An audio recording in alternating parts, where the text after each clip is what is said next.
Maybe you've heard that Hebrew and Arabic are written entirely in consonants. Wrong. Here's why.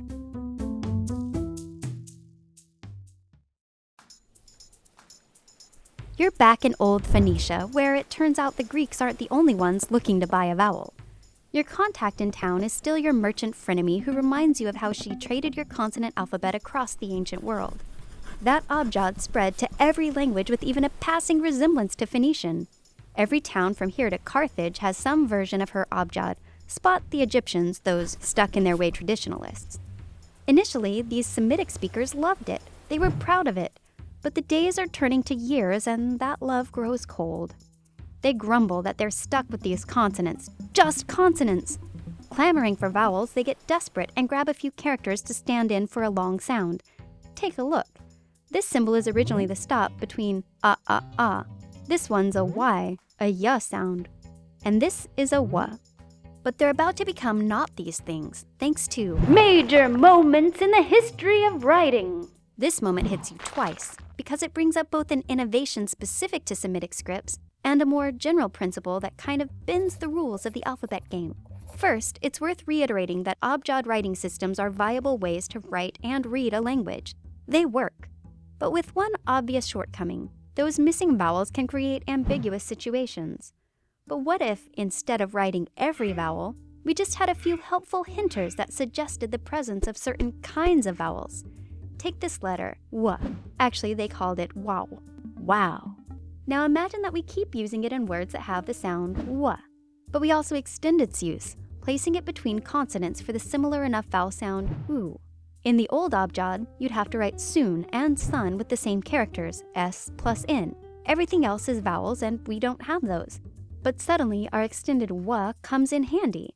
Sun doesn't have that oo sound, so it's still s plus n.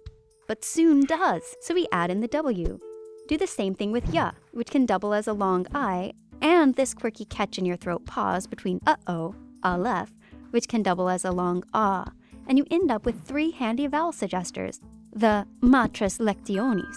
These helpful mothers of reading that show up in Aramaic, Hebrew, Arabic, and Syriac. But these mothers don't leave their consonantness behind. They still double as consonants. The abjad traded the ambiguity of a vowelless existence for a new kind of ambiguity. Depending on context, each of these matres may be a consonant or it might be a vowel. One character, multiple sounds. This is a huge trend in alphabets. Why invent new characters when you can reuse an old one? Repurposing consonants for vowels here and there won't satisfy everyone. These bickering scribes aren't content with Matres Lectionis. They're not just trying to tell sun apart from soon. The bickering scribes are bickering over how to read one of their most treasured sayings. One says that it's such a fine point, you wouldn't understand unless you were incredibly well-versed in his language. But he makes an analogy for you. Write the word news in a consonant-only alphabet. It's NWS. Fine. Now imagine that someone comes along with their fancy consonant-vowel hybrids and spells the word noose. NWS. Wait a second. He shows you a cheat sheet he's been keeping. It's so easy, he says, pointing out the little dots and dashes above and below letters to keep his vowel straight. Put them here for an ah, there for an a. You can even add them below one of the long vowel things if you need to distinguish, say, an e. Nobody's confused. That's it. He won't tolerate the vagueness any longer. Effective immediately in all important texts where clear reading matters, everyone's to use this method.